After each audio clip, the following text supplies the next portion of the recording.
Hello. I am Lauren. I am Ken. And this is Paradise After Dark. Dark. Paradise After Dark is an independent podcast covering true crime, Unsolved mysteries, missing people, and urban legends. If you'd like to support our show and get a bunch of extra Paradise After Dark content, please sign up for our Patreon at patreon.com/Palmahawk Media. That's PALMAHAWK Media. And please be sure to check out our website at paradiseafterdark.com. On the website, you'll find links to all of our episodes, even the archived episodes, our mailing list, merch store, links to our social medias, and of course, our Patreon. And at our website, you will find a little jar where you can throw a little tip in there, and then we'll just give you a little shout out on the show. A little virtual tip jar, yeah. Just give you a shout out. And once again, we will be at CrimeCon so in excited. Las Vegas, Nevada, April 30th through May 1st. If you haven't gotten your ticket yet, please buy your ticket at crimecon.com and use code PARADISE for 10% off. At this point, who would not want to be at CrimeCon? Right. CrimeCon is like the event of the year. I'm telling you, it's amazing the people you meet, the things you'll see. If you're into true crime at all, which everybody listening to this should be, then get over there and get your tickets and use code PARADISE. So this is a special bonus episode for you guys. Last year at CrimeCon in Austin, Texas, I had the pleasure of meeting Ninja Nancy. She is a director for a company called Damsel in Defense. And they sell a lot of really great self-defense equipment, and they do a lot of great things. They do a lot of charity work. I had a really wonderful conversation with her, and the point of the conversation with her was to talk about safety, because I think that's something that we really, all of us, not just women, men and women, we all need to start. We're living in a crazy world, okay? So my idea was I'm gonna talk to a few people and try and get some advice and information about how to keep yourself safe. So this is the first of a series of bonus episodes I am going to be doing on safety, and this is an interview with Nancy Abercrombie, or AKA Ninja Nancy, from Damsel in Defense. Hope you enjoy it. Not today, Stalker. This meeting is being recorded. Okay, so I am here with Ninja Nancy, and Nancy here, Nancy Abercrombie is her name. We're going to call her Ninja Nancy because that's what you call yourself, isn't it? Damsel Ninja Nancy. Damsel Ninja Nancy. Okay, so Damsel Ninja Nancy is a director with a company called Damsel in Defense. This is going along with our Paradise After Dark bonus spin-off series about safety. The first question I want to ask you, Nancy, is what is Damsel in Defense? So we are a company that believes in educating people on how to carry products, how to have safety awareness, how to have situational awareness, what to do if something happens. We believe in equipping you with the best products that are out there. And then we believe in empowering people to be able to use them and know that if they're out and about, they can protect themselves, or they have something that they could at least level that playing field so that they could fight back. Okay, so what is your background, or how did you get involved in this project, in this company? So I've been in direct sales for a long time, and then I found this company. But the reason I joined is because I have one of my best friends. Her daughter was 13 at the time, and she misrepresented herself online. And she went on a quote unquote date with a 26-year-old who basically drugged and raped her for the weekend. Oh no. By the grace of God, he dropped her back off at the 7-Eleven that he picked her up at. Big red flag. And she came home, and she's fine, she came home. For years, we went through a lot with her, but I do want to report now she's married and has a child and is just flourishing and is just one of the most beautiful, amazing women you'll ever meet. But I thought, as a friend, how could I have maybe stepped in and helped that? Or is there anything I could have done? And then I found Damsel in Defense, and I thought, this is what I want to do. This is what I want to do. If I can help one person be able to get out of a situation, then that's what it's about for me. But now it's about sex trafficking and stopping sex trafficking, domestic violence, child abuse. It's that kind of stuff that really moves me now. Well, and looking at your website and your products, and I think I've looked at almost every single thing and read every description. I believe I mentioned to you that I have a daughter starting college this August in a state far away. She's going to be completely on her own, and I am a worried mama. And I have looked at almost everything. I want to buy everything for her, but what my point I was making is across the board, everything that you sell seems to be very versatile for kind of any situation, even the on the go. I can't remember the exact name of it, but it has the glass breaker. If your car goes into water, road trip. Yes, that contraption has a flashlight, a strobe light, a glass breaker, a seatbelt cutter. I mean, we're not even talking about like victims of like crime. We're talking about being safe in general. If you go off the road into water, or if you get a flat tire, you're stuck on the side of the road.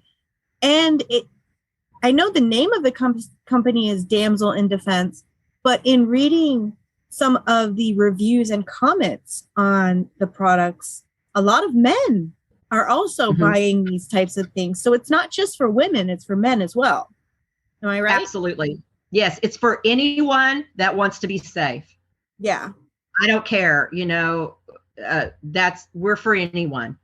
And a lot of men do buy our products because they're the best out there, I think, of course. Well, yeah, you're at CrimeCon. I mean, only the best gets into CrimeCon. That's right. That's right. And CrimeCon, if you guys haven't been, you guys got to come, because you'll get to meet you guys and use code Paradise for 10% off the ticket. Mine's Damsel Ninja. Damsel Ninja? Code. Okay, well, you could use code Paradise or Damsel Ninja and get 10% off of your ticket. And then come and tell us that you did, and you might get a little special something. So for me, but you know what it is about anybody. And we have things for your home. We have things for people who travel. We have things for your car. We really are one of those companies that are trying to look at, well, not trying, but we're looking at all aspects of what people want to be safe. Where do you not feel safe? Where are you vulnerable? What can we do to help that situation? So I love that, because our founder, Mindy Lynn, and her husband run the company. And we have an idea team that I take things from our customers all the time that give me ideas, and I send those to them. They read everything that comes through because they want to know what our customers want and need. Wow. And that's what I love about the company, is they're so open to what's happening now. What are people looking at now? So when COVID first happened, about a month into lockdown, I call it lockdown. I don't know what anybody else calls it, but I called it lockdown. We had mask and sanitizer, so that people would feel safer doing things. So they really do have their fingers on the pulse of what's happening out there in the safety world, Yeah, so that's amazing. And, we were just talking before we started recording, and I kind of wanted to touch on that, where I was telling you that I have a concealed carry permit, and that's just my own personal thing. I know some people don't agree with it, but it is what it is. But you were saying that just because you have a firearm doesn't mean that you're going to be always safe. So can you elaborate on that a little bit, what you were telling me before? Yes. And thank you for coming back to that subject, because I live in Texas. And, everybody has a gun here. So, and I'm for carrying a gun. It's our right. Our founding fathers gave us that right. And so as long as you know how to use it, you've been trained to use it, you're comfortable using it, and you feel safe using it. But a gun is not always what you need. And here's some of the reasons. You can't always take your gun with you.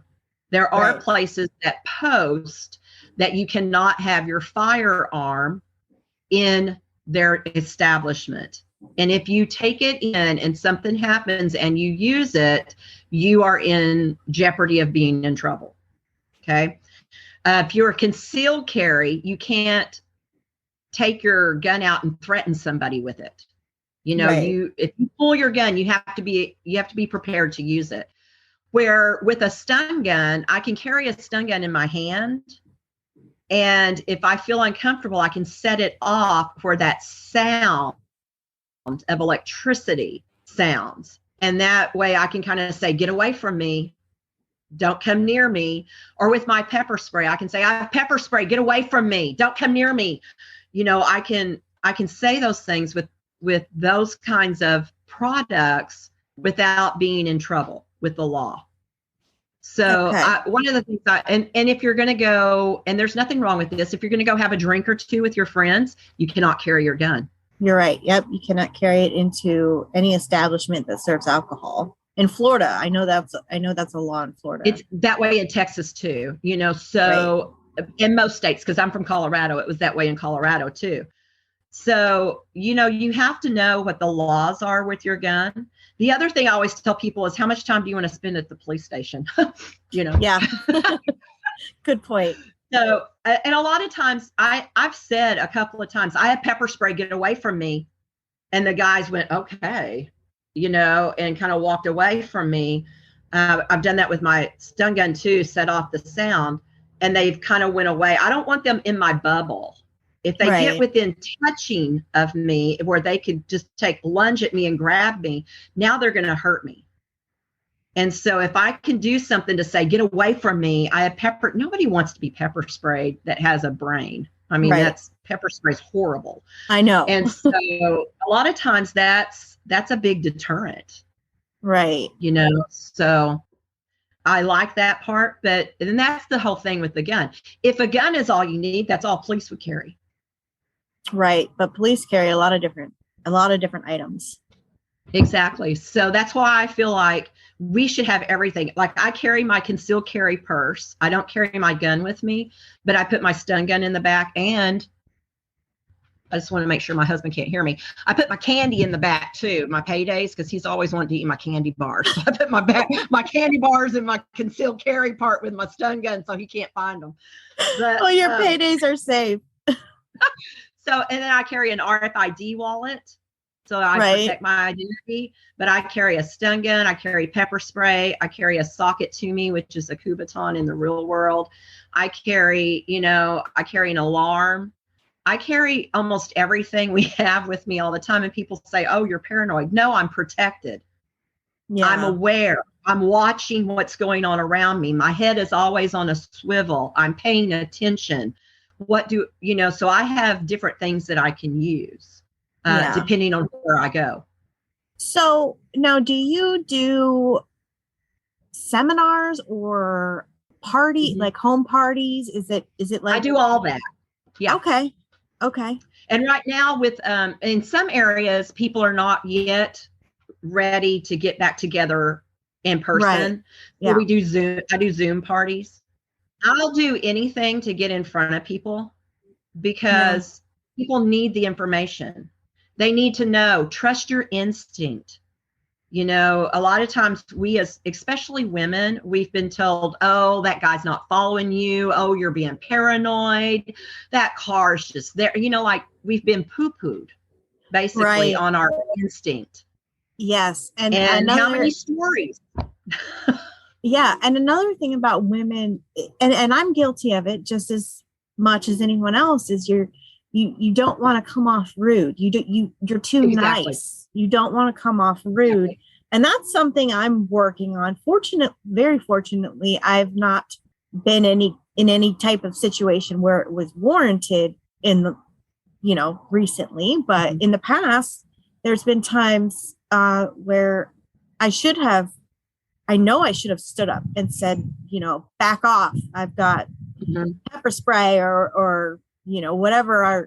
Even if I don't have it, I could say I had it. But, and I didn't, because especially women, I feel like we're taught, I guess, not to be rude.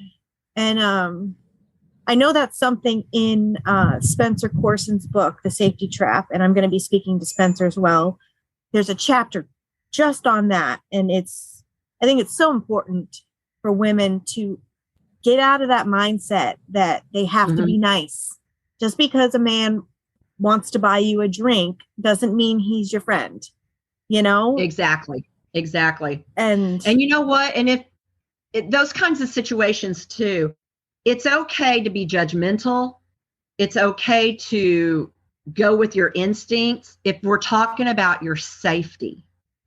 Yeah. If you don't want to get into the elevator with somebody because you feel uncomfortable, don't. I'm going to tell you right now, that guy doesn't care. Most of the time, the guy don't care if you're in the elevator or not. He only cares if he means you harm. Right. Like my husband, if he was to get into an elevator and a woman said, oh, I'll just wait for the next one, he'd be like, okay. He wouldn't give it a second thought. He wouldn't care. The only time he's going to care is if he wants you in that elevator with him so that he can do something. Right. So it's okay to say, I'm not going to get in this elevator. I'm not going to do that. It's okay to listen to those instincts, to go with your gut, because that is your body. So what happens really is your unconscious mind sees something or picks up on something before your conscious mind does. So your unconscious mind can tell you, hey, this is not a good situation. And your conscious mind doesn't even know why it's not a good situation yet, but your unconscious mind already knows. But what we've done is we want to reason everything out. And you don't have to be rude about it. If you still want to be nice, you can still be nice and just say, you know what, I'm going to catch the next elevator. Or, you know what, no, thank you. Thank you for offering to buy me a drink, but no, thank you. I had a man who right in front of my house, I had walked down to the corner, which is about 1,000 steps, to get barbecue for our family one Sunday. And on the way back, I was walking on the other side of the road and I was waiting for this car to pass so I could walk across the street. He stopped and said, hey, I'm going to give you a ride. I said, no, you're not. And he said, yeah, I'm going to give you a ride. It's about to rain. I said, no, I don't need a ride. And he said, no, get in the car. I'm going to give you a ride. And about that time, I got my pepper spray out. And we have one that has technology on it so I could hit a button and it alerts my husband that I need help. So I hit the button and alerted him. And I said, I have pepper spray. I do not need a ride. And about that time, my husband came out and said, did you get so much barbecue you couldn't carry it by yourself? Of course, he didn't know what was wrong, Yeah. And the guy looked at him and then looked at me and put his car in gear and drove off incredibly fast, mean. Like he was now mad. Yeah. But it's okay because I was trying to be nice in the beginning because we had just moved here. I thought it was my neighbor. And I thought maybe I don't want to make anybody in the neighborhood mad. And then I thought, no, why? Why am I worried about his feelings? I've told him no 3 times. Yeah. We don't need to worry about their feelings because if they're a good guy, they're going to understand and go, you know what? Okay, thank you. Thanks for being honest, whatever. It's the bad guys that push and push and push. Yeah, I agree with that. So tell me about a little bit about the damsel houses, because I find this to be super interesting. Okay, so this is my why now, is the damsel houses.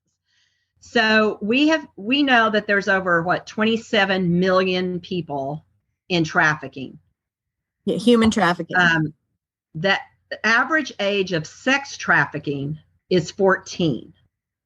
Wow. The average times they're sold a day, and this could have changed. This has been a couple of years since I looked at the statistics, is 6 times a day. Okay, I'm going to tell you right now, at 14, I didn't know what sex was.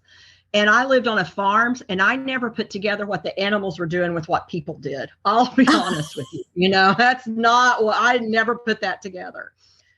But at 14, to have sex with somebody 6 times a day, different men, you don't have any choice. You're sold, your body's sold. That's something that should be yours.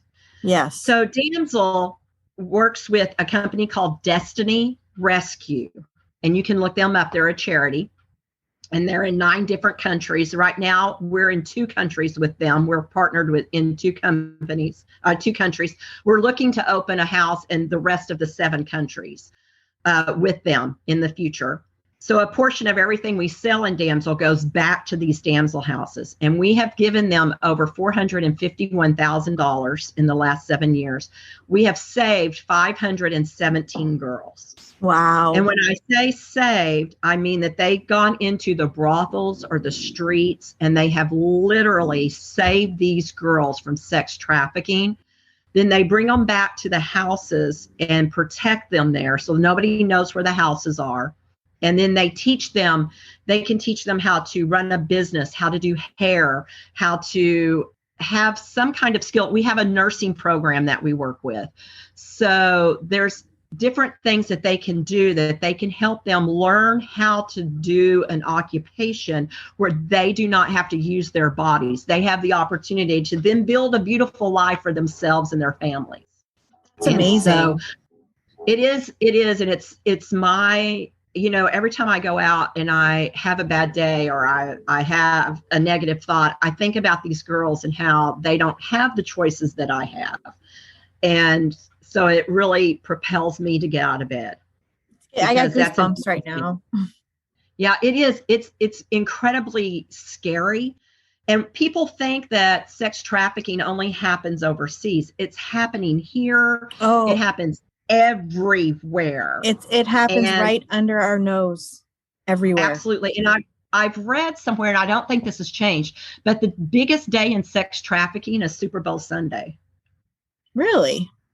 Isn't that crazy? I wonder why. Awesome. I think it's because there's so many people that men go off by themselves. Oh, I don't know that for a fact. We'd have to look that up, but I think that's scary. Yeah. But every day. So COVID really touched a lot of businesses and really kind of helped shut down a lot of businesses where trafficking exploded, which is so bizarre. Because I wonder why would it explode during COVID? Why do you think that is? Well, I think a lot of times because sex is one of those things that people are going to want to do. I don't know. I don't really know why, but I know it didn't affect sex trafficking like it did other things. The other thing too is a lot of girls who get out of trafficking, especially in some of these countries that are maybe a little poorer neighborhoods or something, they work in a business that now they can't work in that business because it's dependent on tourism, right? Or things like that. So then they turn maybe to the internet for internet porn, like that kind of stuff happens. Yeah. So sex trafficking is not just one-on-one physically.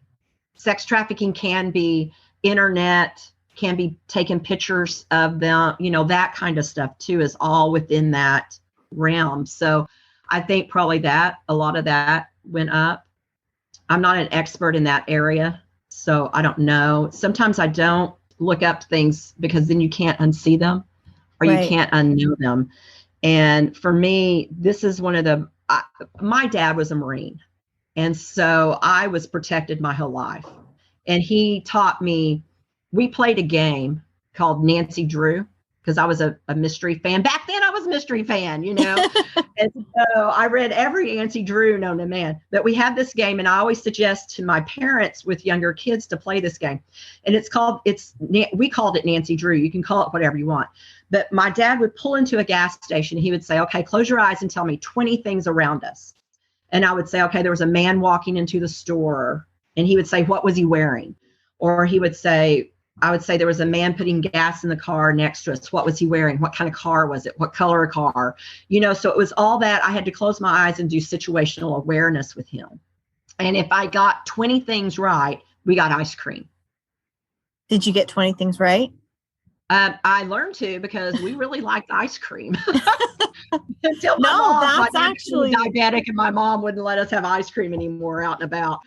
But so if you think about it, that's a great game to play with your kids. Yeah. Because now you're teaching them to look around and see what's happening. Right. The don't allow your kids to go with anybody, even if it's somebody you know. Have the safe word. We haven't been doing that, and we should be still doing the safe word with our kids. Well, when my daughter was younger, we had a safe word. Well, we have a line at Damsel. It's called Safe Hearts, and there's a parent's guide. Okay. I love this book. Every time I get invited to a baby shower, I give this book. So in chapter 6, it talks about play dates, but it tells you an email to send to those people for the first time for your kid to be invited to a party or a play date. And it tells you exactly what to put in the email. So you would say, hey, I practice Safe Hearts in my home. Can I send you an email? I need to ask you some safety questions. One of two things will happen. If they say, no, that's too much trouble, then don't send your kid there. Yeah. Exactly. That's a big red flag. If they say yes, then it tells you exactly what questions to ask. Who's going to be there? Is there going to be an older sibling? Will there be a parent with them all the time? Blah, blah, blah, blah, blah, right? One of the questions is my favorite, and it's what safety rules do you have in your home that you want me to make sure my child understands before they get there? Because that's always a good judge of what kind of people they're going to go see, whatever. Right. So I love that question, but I love that chapter. But the Safe Hearts line is an award-winning line, and it has books in it. Every book is about a different situation that you can then discuss with your child after you've read it. And in the back of the book, it has questions to make sure they've understood the book. And I love the books. They're amazing, but the parent's guide is amazing too. But and then we have a board game, and there's adult questions and kid questions. And these questions can be like, why is it interesting? Why is it important for me to eat my vegetables? To my friend is being bullied and I told the teacher, why is that good? So there are all kinds of questions in there, but it's to help parents have those hard conversations with our kids. And that's where we were lacking, is because a lot of times people think, oh, my kid's not ready for that question, or you yourself aren't ready to talk to your kids about those kinds of situations. You don't right. ever want to think it can happen, not to my child. But I think that time is over. And I think the more we give our children, our daughters, our friends, the more information that everybody has, the better off we'll be as a society. Our criminals have run rampant way too long.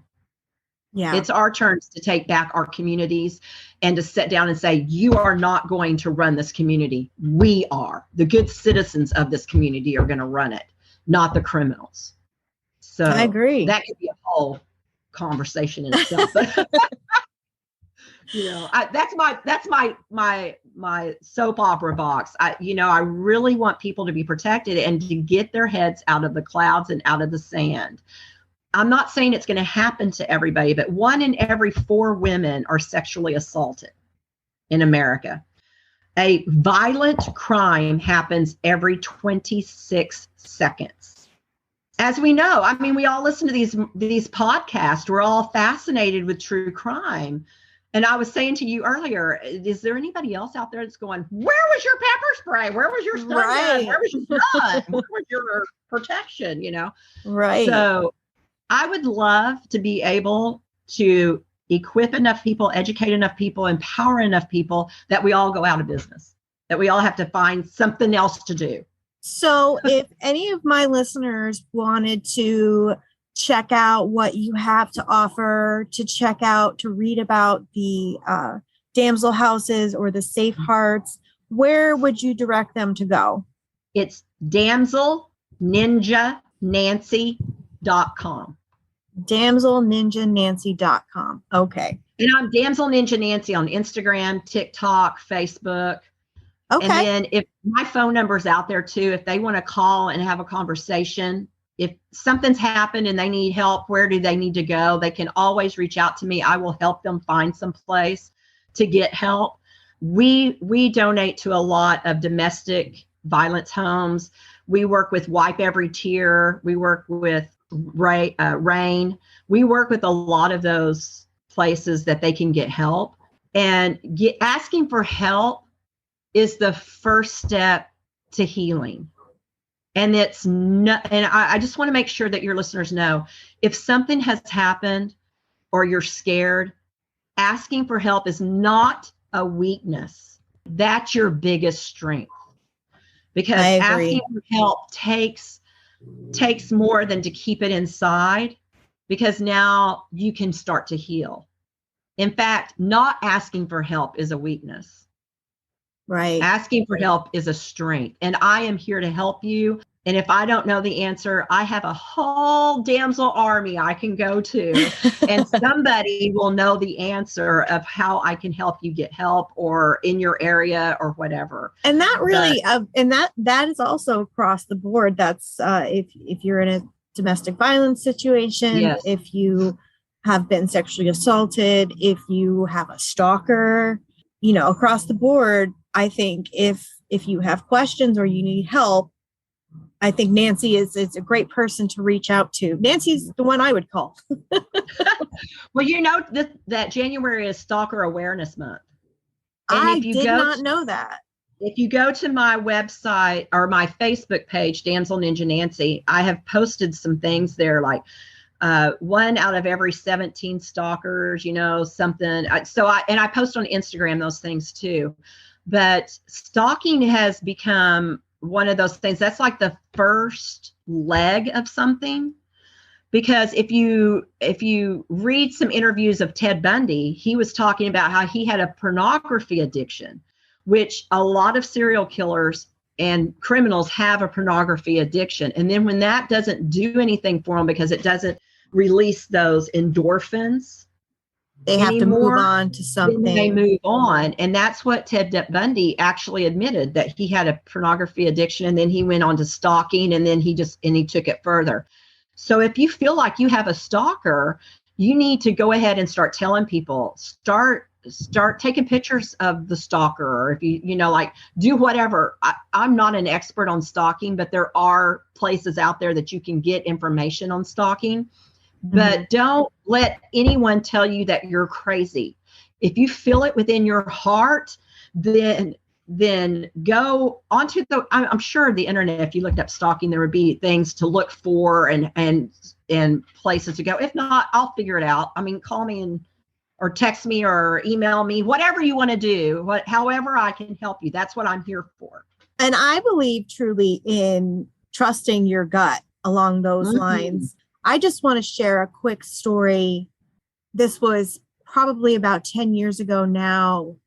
I felt like I was being followed. I had left my house, and there was this gold van that was just following me. He just was behind me the whole time, and just something felt absolutely wrong. I called Ken, my husband, my co-host, Paradise After Dark co-host. I called Ken, and I'm like, I don't know if I'm being crazy, but this guy's been following me. And he tells me, he says, well, where are you? I told him what intersection I was at. He said, okay, we'll make a right and then go down this road and make a left. And what he told me to do was to make like a circle and see if this person followed you in this really crazy pattern that would make no sense if you were actually going somewhere. And they did follow me. So I proceeded to call 911, and I'm shaking. I'm driving. I'm shaking. I pull into a gas station, and I just get out and pretend like I'm getting gas. And I remember I'm like shaking because this guy is circling the parking lot while I'm pretending to get gas. And I'm also still on the phone with 911. And the cops came, found out he was a private investigator. All he had to do was show his credentials to the police and say, yes, I was following her, and I am a licensed private investigator. But he did not have to disclose who hired him or why. And I still to this day have no idea who hired him or why. I have a feeling I know, but there's no way to ever confirm it.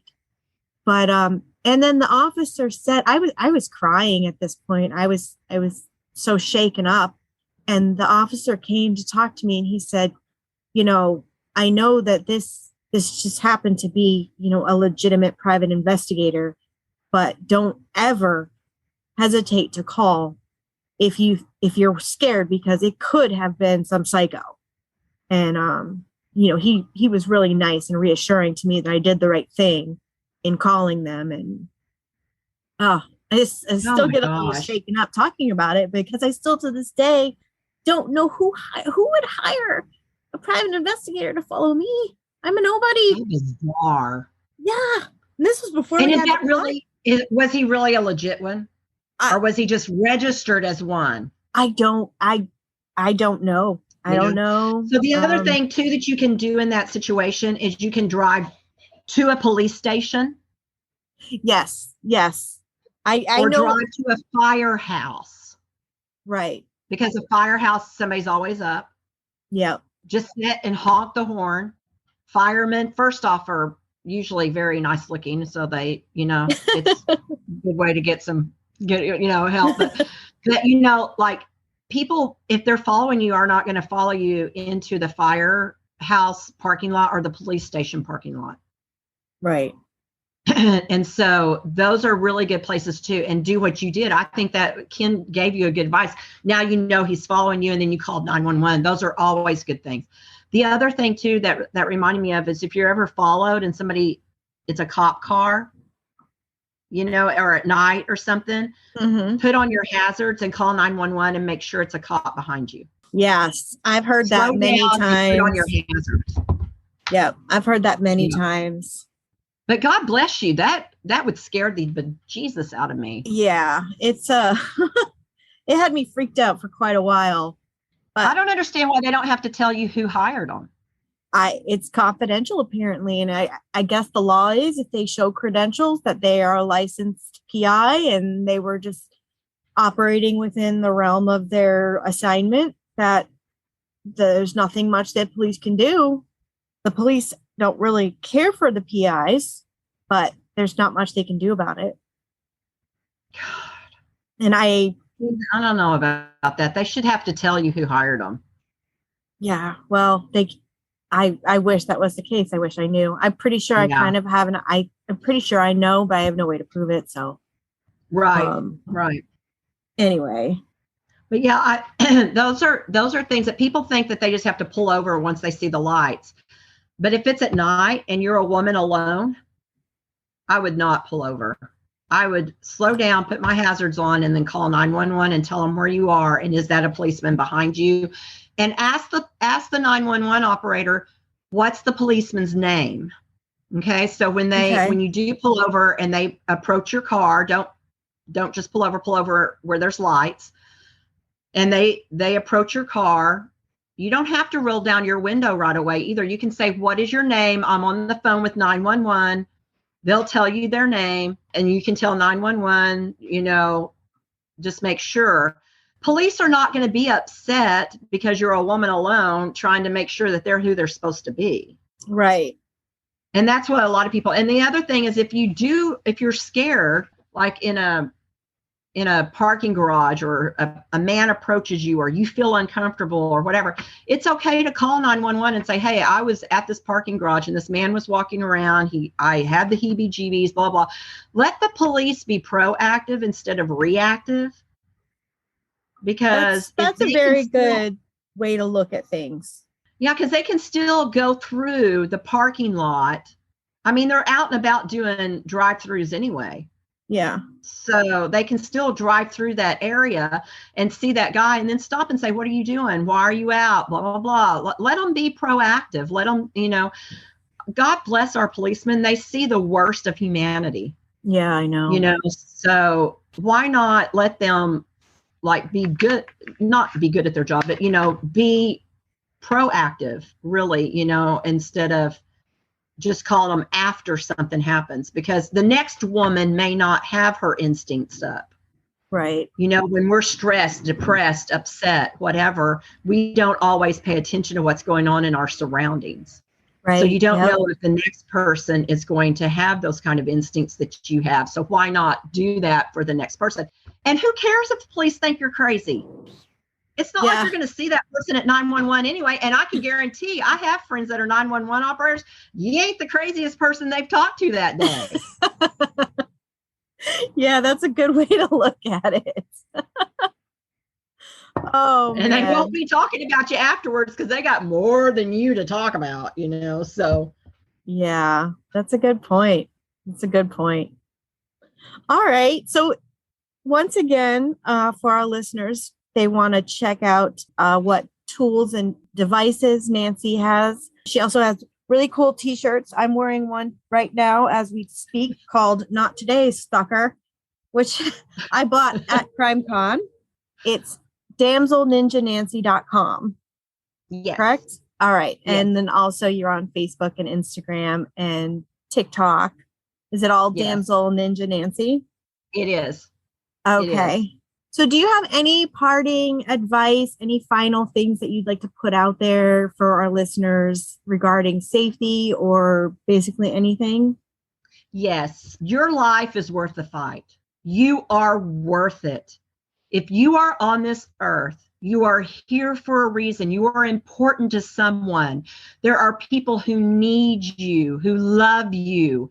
Please, no. Do not dismiss your instincts. Do not dismiss telling somebody because you think that they're going to think you're crazy. There is people out there that love you and need you, and you're here for a reason, and you help the world just by being here. So your life is worth the fight. You are worth it. All right. Well, thank you so much, Nancy. Thank you for talking to me and sharing your wealth of knowledge with me and my listeners. And I will see you in Vegas. Yes, we will. In a few months. All right. Yes, we will. And hopefully we'll see all of your viewers too and your listeners. So. I would love it if all of our listeners came and use our promo code. Yes. And stop by and tell me that you heard this interview and we'll see what happens. Yeah, maybe I'm not going to speak for Nancy, but go see her anyway because she's really fun. She's a really fun lady. Thank you. And you guys have a beautiful day. You too, Nancy. Thank you. All right. Bye-bye. All right, everyone. That's it for tonight. I hope you guys enjoyed that episode. And again, if you'd like to support the show, please subscribe to our Patreon at patreon.com/Palmahawk Media. Again, that's PALMAHAWK Media. And if you guys missed me tonight, that's okay. I'll be back eventually once Lauren unfires me. But in the meantime, you can check out our website, ParadiseAfterDark.com, for links to all of our social media, Patreon, merch store, and much, much more. And thank you, everyone, for listening to Paradise After Dark. Dark, dark, dark, dark.